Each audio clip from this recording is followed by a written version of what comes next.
जो बिल लोगों के घरों में पहुंच रहे हैं, किसी 80,000, 1 लाख, 2 लाख, क्या ये बिल जेन्युइन है या फिर इनमें कुछ लोचा है?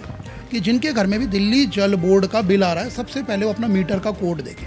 यदि आपके मीटर के कोड में ओके नहीं लिखा है तो इसका मतलब है आपका मीटर बेशक चल रहा हो, लेकिन आपके मीटर का जो कोड है वो गलत रिपोर्ट कर दिया गया है। कुल मिला के अगर ओके नहीं है और कोई और कोड आपको अपने मीटर स्टेटस में दिख रहा है तो अलार्मिंग बेल है। इसका मतलब ये है कि जो आपके घर मीटर रीडर आता था मीटर रीडिंग लेने, उसने आपके मीटर को फॉल्टी घोषित कर दिया। अब इससे होता क्या है प्रवीण जी, इससे होगा ये कि आपका जो अब बिल है वो दिल्ली जल बोर्ड अपनी डिस्क्रिएशन में अपनी इच्छा अनुसार एवरेज बिल बनाना शुरू करेगा, यानी अपनी मर्जी से आपकी यूनिट कंजप्शन को रिकॉर्ड करना शुरू कर देगा। अब इससे आपको सब्सिडी नहीं मिलेगी। किंग मीटर में भी जो मीटर रीडर है वो आता है और कोड डाल देता है उसमें। आपको लगता है कि ये इंटेंशन सिर्फ मीटर रीडर की है या फिर ये पूरी चेन ऊपर तक फैली हुई है? देखिए, अगर इसमें सिर्फ वाटर मीटर रीडर ही शामिल होता तो जो हमने शिकायतें की, हम पहली मर्तबा, आपको पता ही है प्रवीण जी, सीधा कोर्ट नहीं जाते हैं। हमारे जो रेजिडेंट हैं उन्होंने ऐप में भी शिकायतें की कि हमारा मीटर तो चल रहा है, इसमें स्टॉपेज है, जा कर के वहाँ पे लिखित में शिकायतें भी दी। तो अगर सिर्फ वाटर मीटर की गलती होती तो इन कंप्लेंट्स पे संज्ञान होना चाहिए था।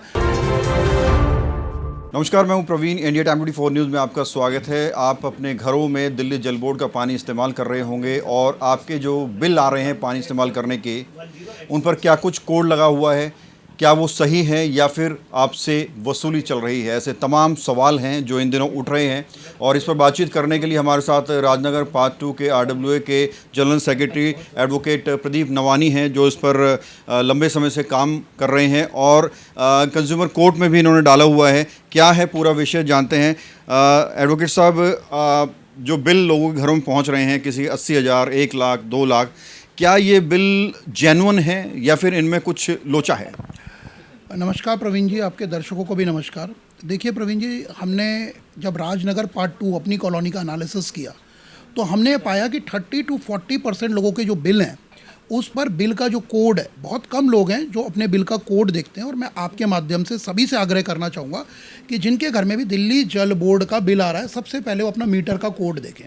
यदि आपके मीटर के कोड में ओके नहीं लिखा है तो इसका मतलब है आपका मीटर बेशक चल रहा हो, लेकिन आपके मीटर का जो कोड है वो गलत रिपोर्ट कर दिया गया है। सबसे ज़्यादा जो गलत रिपोर्टिंग है वो है STP कोड, यानी आपका मीटर रुका हुआ है। उसके अलावा UNMT है, यानी अनमीटर्ड है। TMP है, टेम्पर्ड है। इसके अलावा और भी कोड हैं, प्रीमाइसिस लॉक्ड के कोड हैं, मीटर लॉक्ड के कोड हैं, MLOC। कुल मिला के अगर ओके नहीं है और कोई और कोड आपको अपने मीटर स्टेटस में दिख रहा है तो अलार्मिंग बेल है। इसका मतलब ये है कि जो आपके घर मीटर रीडर आता था मीटर रीडिंग लेने, उसने आपके मीटर को फॉल्टी घोषित कर दिया है। अब फॉल्टी घोषित करने के बाद या तो आपके घर आएगा नहीं, और आएगा भी और आपके लिए दिखावे के लिए रीडिंग ले रहा है तो आपकी रीडिंग वहाँ पर रिपोर्ट नहीं होगी, क्योंकि आपके मीटर स्टेटस का कोड वहाँ पर फॉल्टी चढ़ चुका है। अब इससे होता क्या है प्रवीण जी, इससे होगा ये कि आपका जो अब बिल है वो दिल्ली जल बोर्ड अपनी डिस्क्रिएशन में अपनी इच्छा अनुसार एवरेज बिल बनाना शुरू करेगा, यानी अपनी मर्जी से आपकी यूनिट कंजप्शन को रिकॉर्ड करना शुरू कर देगा। अब इससे आपको सब्सिडी नहीं मिलेगी। जो हमारी सब्सिडी है वो 20 यूनिट की सब्सिडी है, यानी हर महीने अगर हम 20 यूनिट से कम कंज्यूम करते हैं तो हमारा बिल प्रवीण जी 0 आना चाहिए। और अगर हम 20 यूनिट से ज़्यादा खर्च करते हैं तो फिर पहली यूनिट से ही हम पे चार्ज लगेगा। इसके अलावा फिर उसमें सीवरेज मेंटेनेंस चार्जेस भी हैं जो टोटल यूसेज बिल के 60% है। अभी मैं उसमें नहीं आ रहा, मतलब टोटल जस्ट ये है 20 यूनिट से अगर हम कम पानी कंज्यूम करते हैं, जो लगभग कॉलोनी के 60 से 70% करते हैं, जिनका बिल 0 होना चाहिए था उनका बिल 0 ना होकर के अब एवरेज बिल के ऊपर हर महीने 2,500 से 3,000 जुड़ता जाता है। और इस तरीके से 2 से 3 सालों में आपका 1,80,000, 70,000, 55,000 के बिल राजनगर पार्ट 2 में इकट्ठे हो रखे हैं। अब ऐसी प्रॉब्लम्स को लेकर के हम ऑनरेबल कंज्यूमर कोर्ट पहुँचे, कंज्यूमर डिस्प्यूट रेड्रेसेबल फोरम, और हमने कंज्यूमर कोर्ट को बताया कि ये कॉन्स्टिट्यूशनल मानकों का भी हनन है, हमारे कॉन्स्टिट्यूशनल राइट का भी हनन है। और बीइंग ए सर्विस प्रोवाइडर हमारे साथ ट्रांसपेरेंसी नहीं हो रही है, हमारे जो मीटर हैं वो फॉल्टी हैं। तो दिल्ली जल बोर्ड को आदेश दिया जाए कि वो हमारे घरों में आए, और जो रेजिडेंट्स ये क्लेम कर रहे हैं कि मेरे मीटर चल रहे हैं, उन्होंने जो फोटोग्राफ्स भी लगाई हुई है, उनकी एक्चुअल मीटर रीडिंग लें, और एक्चुअल मीटर रीडिंग लेने के बाद फिर प्रो डेटा बेसिस में उसी यूनिट को कैलकुलेट करके जितनी उनकी सब्सिडी बनती है उनकी सब्सिडी दे। और मुझे पूरा विश्वास है कि जब ये केसेस डिस्पोजल होंगे, जो 1-1 लाख के बिल है प्रवीण जी, वो 5-5, 6-6 या 12 से 13 हज़ार के बिल हो जाएंगे। लगभग 50-60% से ज़्यादा का एस्केलेशन है बिल्स के अंदर। तो इस तरीके से घोटाला चल रहा है। अब सवाल ये आता है, चल क्यों रहा है, ऐसा हो क्यों रहा है? देखिए, अब जो मीटर रीडर है, जैसे ही वो आपके मीटर को फॉल्टी घोषित करता है, एवरेज बिल आना शुरू होता है। एवरेज बिल आने के बाद 2 से 3 साल में जैसे 80,000, 90,000 का बिल आएगा, क्योंकि सब घरों में हार्ड कॉपी आती भी नहीं है। बहुत कम लोग हैं जो अवेयर होकर के खुद ही वेबसाइट के जरिए या ऐप के जरिए अपनी सॉफ्ट कॉपी निकाल लेते हैं। तो जब आपके घर अचानक से बिल आएगा, आपका बिल हो जाएगा 70,000, 55,000, 1 लाख। उसके बाद आप क्या करेंगे? आप रेवेन्यू ऑफिस जाएंगे। वहाँ पर एक ब्रोकरेज सिस्टम फैला हुआ है। वो ब्रोकरेज सिस्टम आपको क्या बताएगा कि चलिए जी, आपका 1 लाख का बिल है, आप हमें 50,000 दे दीजिए, हम आपका 12,000 का करवा देते हैं, 10,000 का करवा देते हैं। और ये उसी कैलकुलेशन से करवाएंगे जिससे मैं आपको बता रहा हूँ। आपके मीटर की रीडिंग लेंगे, रीडिंग लेने के बाद प्रो डेटा बेसिस में आपको सब्सिडी देंगे, और जो आपका एक्चुअल बन रहा होगा, जहाँ जहाँ पे जीरो आ रहा होगा, वैसे करते हुए आपका बिल खुद ही रिड्यूस होकर के जो 55,000 का बिल है वो 5 से 7,000 का हो जाएगा।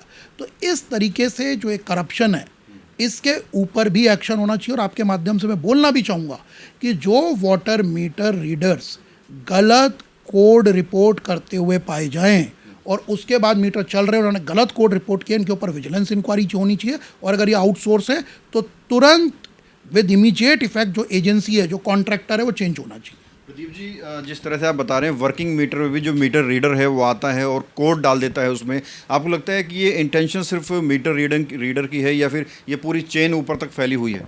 देखिए, अगर इसमें सिर्फ वाटर मीटर रीडर ही शामिल होता तो जो हमने शिकायतें की, हम पहली मर्तबा, आपको पता ही है प्रवीण जी, सीधा कोर्ट नहीं जाते हैं।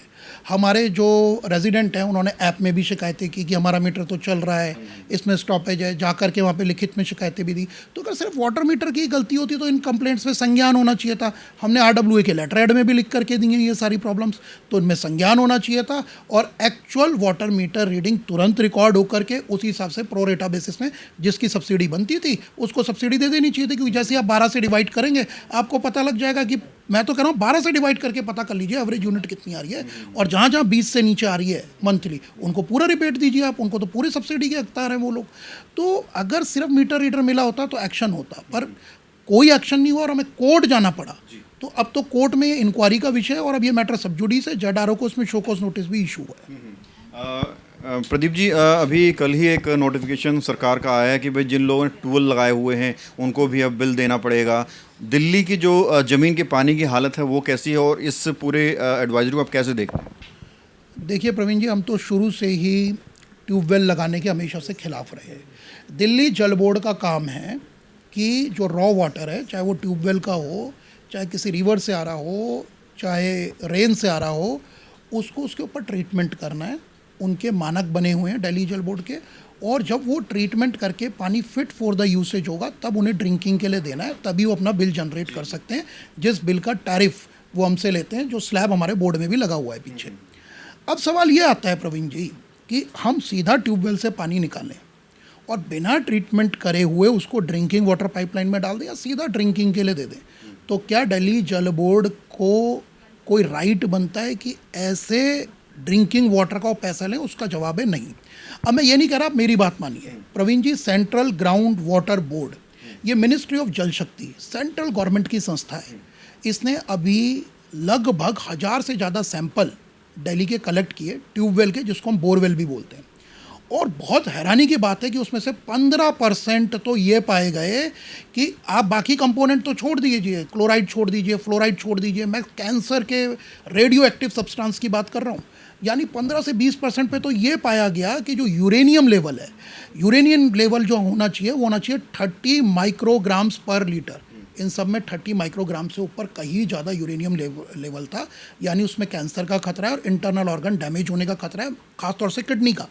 तो जब खुद सेंट्रल गवर्नमेंट एजेंसी ये बोल रही है कि आपके 20 to 25% सैंपल में तो यूरेनियम है और बाकी ग्राउंड वाटर में तो आपको पता ही है क्लोराइड भी है, सल्फेट भी है, अमोनिया भी है, ऐसे सब्सटेंसेस है यूरेनियम के अलावा जो कि फिट फॉर ड्रिंकिंग पर्पस है ही नहीं। इनसे स्किन डिसीज़ हो सकती है, दूसरी डिसीज़ हो सकती है। तो कहने का मतलब है जब ground water fit for human consumption है ही नहीं as per BIS, as per मैं ब्यूरो ऑफ इंडिया स्टैंडर्ड की बात कर लो या इनकी गवर्नमेंट संस्था की बात कर लो, तो फिर आप किस हिसाब से लोगों को ये बोल रहे हो कि वो ट्यूबवेल का पानी पीने के लिए यूज़ करें? और उससे भी शर्मनाक बात ये है कि पहले तो ऐसा पानी पिए जो हेल्थ हजार्ड करे, जो कि फिट फॉर ह्यूमन कंजप्शन नहीं है, और उसके ऊपर भी हम फिर बिल जनरेट करें। तो इसके लिए तो हम हाईली प्रोटेस्ट करेंगे, और अगर यहाँ पर इम्प्लीमेंट होना ही शुरू हुआ तो प्रवीण जी, मैं ऑन कैमरा कह रहा हूँ, इसके लिए हम PIL भी लगाएंगे, चाहे हम ऑनेबल दिल्ली हाई कोर्ट लगाएं, चाहे honourable supreme court of India लगाएं, वहाँ दिल्ली जल बोर्ड को पार्टी भी बनाएंगे, दिल्ली गवर्नमेंट की चीफ सेक्रेटरी को भी पार्टी बनाएंगे, और इस जो सर्कुलर है इसके ऊपर स्टे के लिए हम डिमांड कर देंगे। तो निश्चित तौर पर आप राजनगर का मुद्दा उठा रहे हैं। राजनगर में कई सारी शिकायतें इस तरह की आई हैं, तो पूरी दिल्ली में ही चल रहा होगा। दिल्ली की जनता को क्या मैसेज देना चाहेंगे, और साथ ही जो हमारे जल मंत्री हैं प्रवेश वर्मा, उनसे कोई अपील करना चाहेंगे सर? देखिए जी, प्रवेश वर्मा जी का कार्य अभी तक सराहनीय रहा है, ख़ासतौर से जो मैंने आपको पहले भी कहा था, उन्होंने WTP हमारे यहाँ पे इनिशिएटिव खोला है। लेकिन मेरी मंत्री जी से ये आग्रह है कि वो थोड़ा सा अपने रेवेन्यू डिपार्टमेंट पर भी ध्यान दें। रेवेन्यू डिपार्टमेंट का उद्देश्य सिर्फ टारगेट पूरा करना नहीं होना चाहिए, जो हर जडारों को टारगेट दिए गए हैं कि आपको हर महीने में इतना रेवेन्यू देना है। उससे ज़्यादा इम्पॉर्टेंट है सर्विस सेटिस्फैक्शन, क्या वो बिल सही भी हैं या नहीं है। अगर बिल सही नहीं है तो सबसे पहले मुहिम ये चलाई जाए, एक्चुअल वाटर मीटर यूसेज के हिसाब से बिल रेक्टिफाइड किए जाए, और फिर आप उस हिसाब से रेवेन्यू लीजिए। उसमें कोई इनकार नहीं करेगा, और हम भी उसमें वेलकम करेंगे। अगर हमारे नागरिक, अगर हमारे रेजिडेंट राजनगर 2 के प्रवीण जी बिजली का बिल दे सकते हैं हर महीने बिना लेट फाइन भरे, तो वो पानी का बिल भी दे सकते हैं, अगर पानी का बिल एक्चुअल टैरिफ के हिसाब से आए, गलत मीटर रिकॉर्ड ना किए जाएँ तो। चलिए, बहुत बहुत शुक्रिया सर बात करने के लिए। धन्यवाद। तो ये थे हमारे साथ प्रदीप नवानी जी, जिन्होंने अवेयरनेस के लिए बताया कि भाई जब आपके घर में बिल आए पानी का, तो उसमें कोड आप देख लीजिए, और कोड से पता लग जाएगा कि भाई किस स्थिति में आपका मीटर उन्होंने डाला हुआ है। निश्चित तौर पर सरकार के लिए रेवेन्यू ज़रूरी होता है, लेकिन रेवेन्यू से ज़्यादा ज़रूरी है जनता की हेल्थ। तो इस इंटरव्यू को बहुत ही गंभीरता से प्रशासन को, अधिकारियों को, नेताओं को, मंत्रियों को लेना चाहिए, और इस पर संज्ञान लेना चाहिए। कैमरा जर्नलिस्ट प्रशांत साथ प्रवीण, इंडिया टाइम 24 न्यूज़। खबरों से खबरदार रहने के लिए चैनल को सब्सक्राइब करें और प्रेस करें बेल आइकन।